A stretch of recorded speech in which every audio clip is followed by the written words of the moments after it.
Estamos todas as terça-feiras, no mês de agosto, aprendendo sobre a visão panorâmica do ministério cristão. Quando Deus chamou alguns homens, requeriu de cada um deles requisitos. Quando Deus falou para Moisés a falar a Arão, aquele que ia exercer o ministério sacerdotal, auxiliando Moisés, e para o ministério cristão. Sempre que Deus quis usar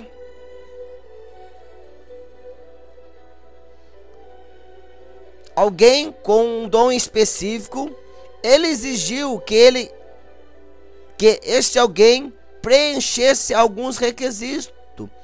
É isto o que vamos aprender. Vamos aprender com a palavra de Deus. Tanto no Antigo Testamento como no Novo Testamento.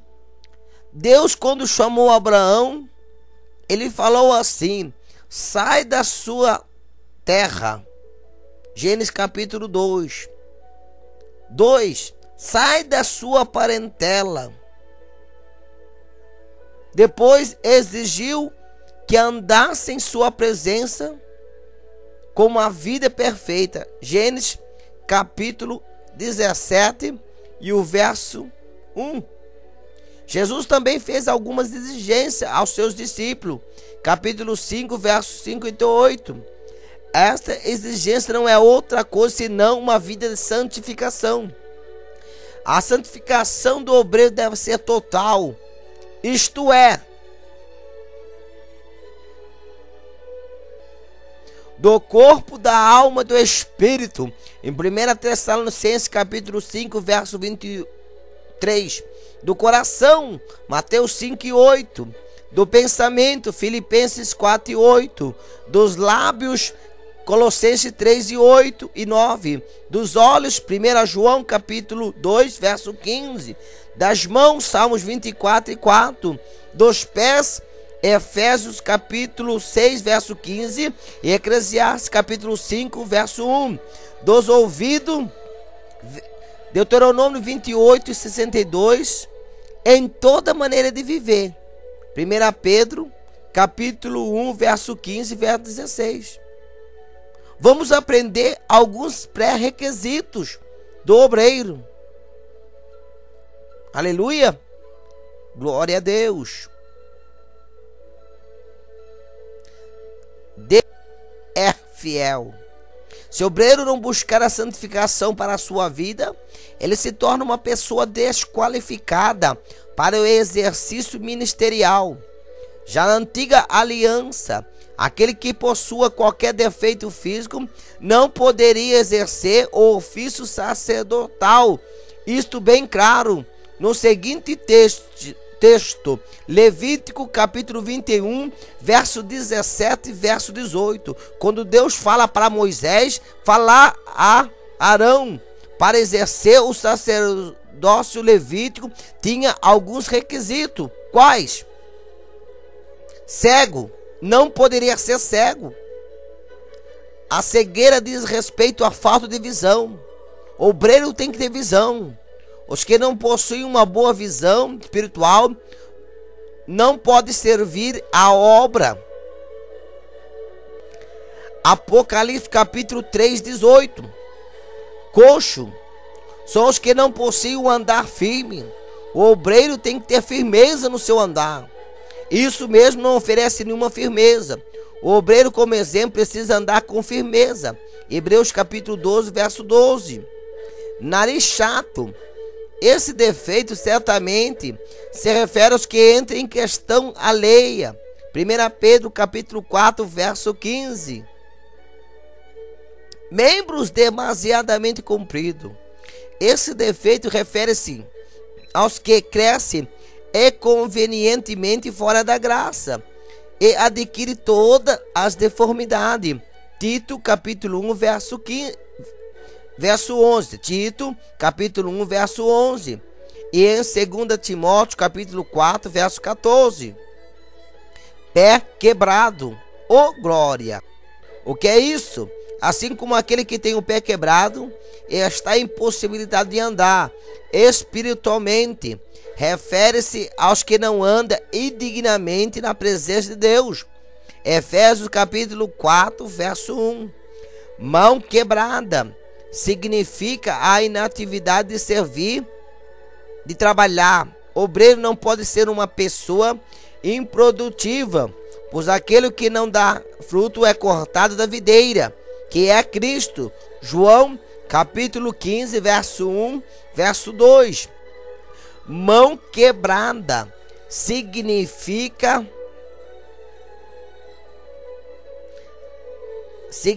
a inatividade de servir, de trabalhar. O obreiro não pode ser uma pessoa improdutiva. Glória a Deus. Pois aquele que não dá fruto é cortado da videira, que é Cristo. João capítulo 15, verso 1, verso 2. Corcunda. Os que sofrem desse defeito não têm condições de olhar para cima, mas somente para baixo. É mundano, só pensa nas coisas da terra. No sentido espiritual, são os que não buscam as coisas de cima, onde Cristo está assentado à destra de Deus. Colossenses capítulo 1. Mas somente procura as coisas desta vida. 1 Timóteo capítulo 6, verso 9. Não. São os que não crescem no campo espiritual. Simboliza os que não crescem convenientemente no conhecimento de Cristo. 2 Pedro capítulo 3, verso 18. E Hebreus capítulo 5, verso 13, verso 14. Belida no olho. A belida no olho é uma névoa ou mancha esbranquiçada na córnea do olho, e o que pouco a pouco vai enfraquecendo a visão. Os que têm uma visão curta somente vê as coisas que estão perto. Simboliza os que só andam por vista e não por fé. 2 Coríntios capítulo 5, verso 7. Sarna é uma doença contagiosa e por certo fala dos semeadores de contenda, os murmuradores que contaminam a outros. Por Provérbios capítulo 6, verso 16 ao verso 19. E 1 Coríntios capítulo 10, verso 10. Aleluia! Oh, glória a Deus! Deus é epinge. Epinge é um mal estático, imóvel, representa a impureza da mente e do coração. Tito capítulo 1, verso 15. Lucas capítulo 11, verso 39 ao 41. Salmos de número 24, verso 3, verso 4. E Efésios capítulo 5, verso 3, verso 4. Quebradura fala dos defeitos ocultos na vida da criatura. São roturas e quebraduras internas, e tais pessoas não se pode confiar, visto que são prejudicadas da graça. Filipenses capítulo 3, verso 17 ao verso 19. Romanos capítulo 16, verso 17, verso 18. Aleluia! Oh, glória! Esse defeito também nos fala de obreiros improdutivos, isto é, que não produz. João capítulo 15, verso 16.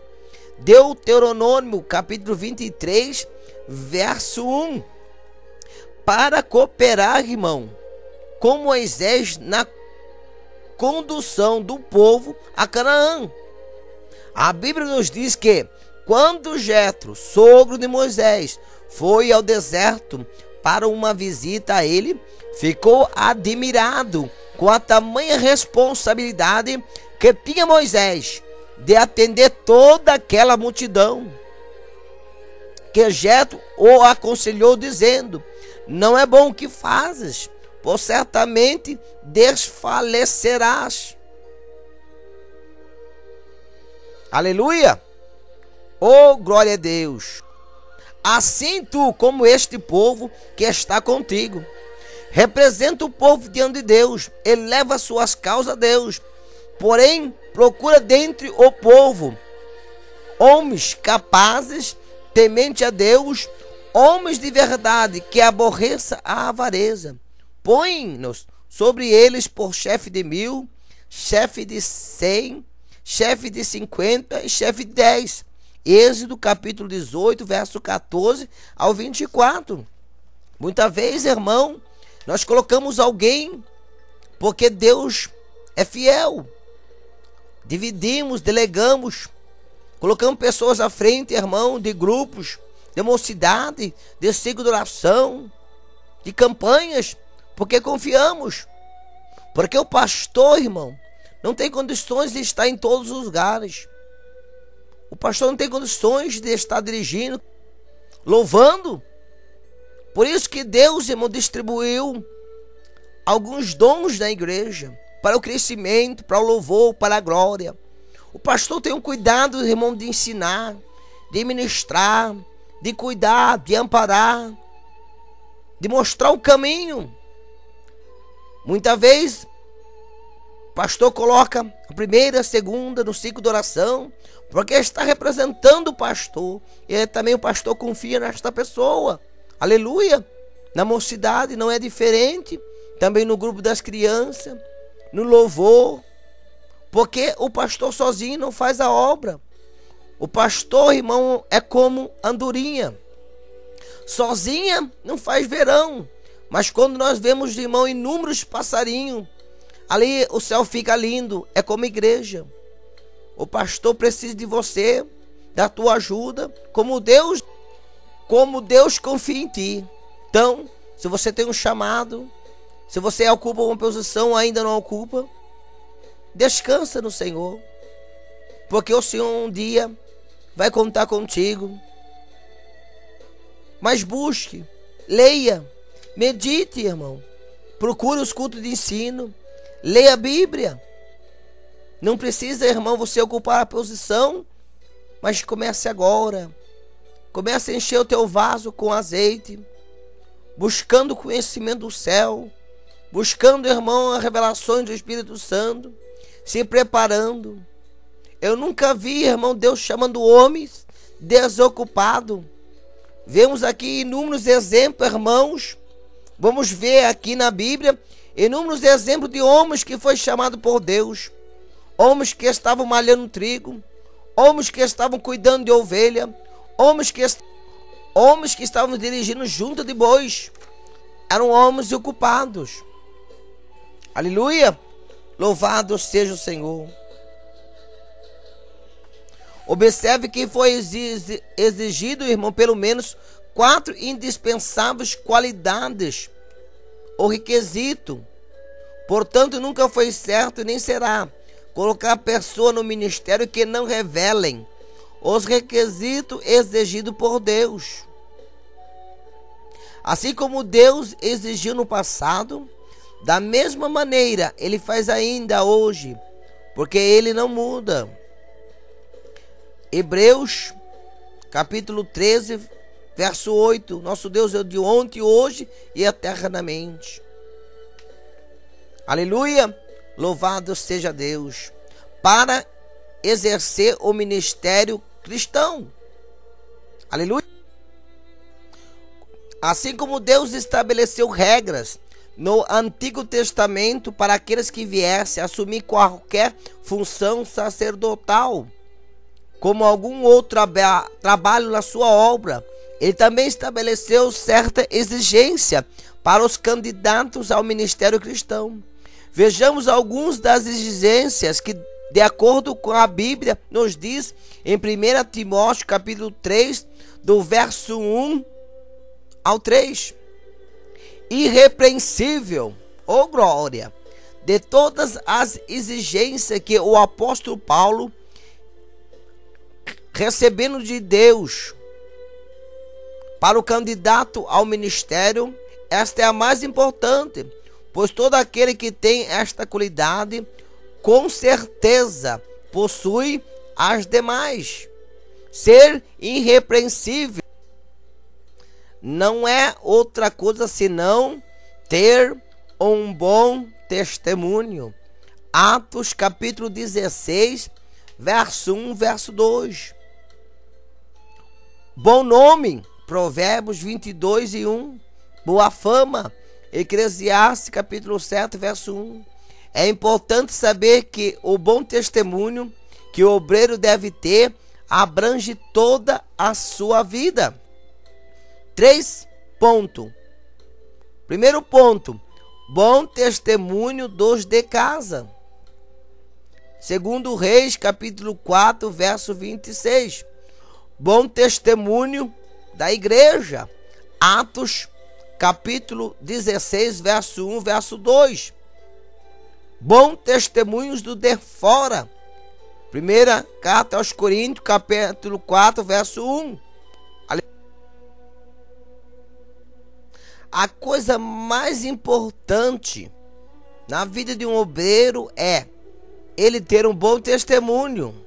O obreiro deve fazer tudo o que puder para alcançar uma vida irrepreensível. Diz a Bíblia que melhor é o nome do que muitas riquezas. Provérbios 22 e 1. Também nos diz que melhor é a boa fama que o precioso unguento. Eclesiastes capítulo 7, verso 1. São muitas as recomendações bíblicas no tocante a este assunto. O obreiro deve ter bom testemunho, principalmente dos de casa, dos de fora e também da igreja. 1 Timóteo capítulo 3, verso 7. Apocalipse 22. Não é Apocalipse, é Atos dos Apóstolos, capítulo 22, verso 12. Em Atos dos Apóstolos, capítulo 16, verso 1, verso 2. O obreiro que não tiver uma boa reputação não conseguirá desempenhar eficazmente o ministério que recebeu do Senhor. Portanto, é importante uma coisa que não podemos esquecer, é que temos que alcançar graça diante de Deus, glória, e diante dos homens. Provérbios capítulo 3, verso 4. E 2 Coríntios capítulo 8, verso 21. Não obstante ser o Senhor que nos chama para a obra do ministério, a igreja tem a sua participação na aprovação de nossa chamada. 1 Samuel capítulo 3, verso 19 ao 20. Agora vejamos algum exemplo de pessoas que alcançaram bom testemunho.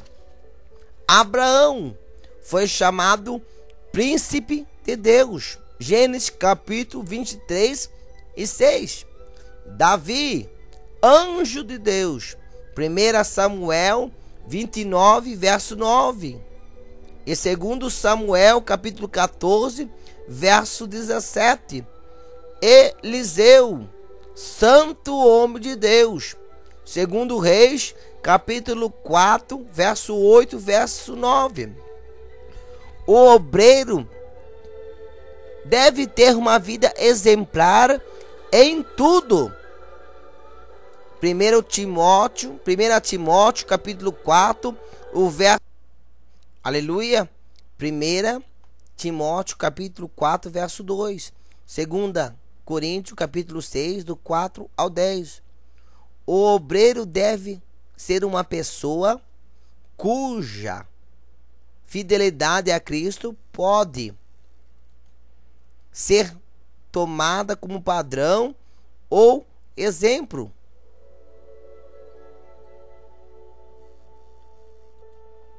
Aleluia!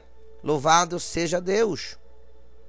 Você está sendo um exemplo na igreja, para os de fora, para sua casa? Oh, glória! Marido de uma só mulher. Meu Deus! Esta expressão denota que o candidato ao ministério deve ser crente, primeiramente, que foi sempre fiel sempre fiel à sua esposa. A tradução literal, aleluia, do grego em 1 Timóteo capítulo 3 e 2, é o homem de uma única mulher. Aleluia. Marido sempre fiel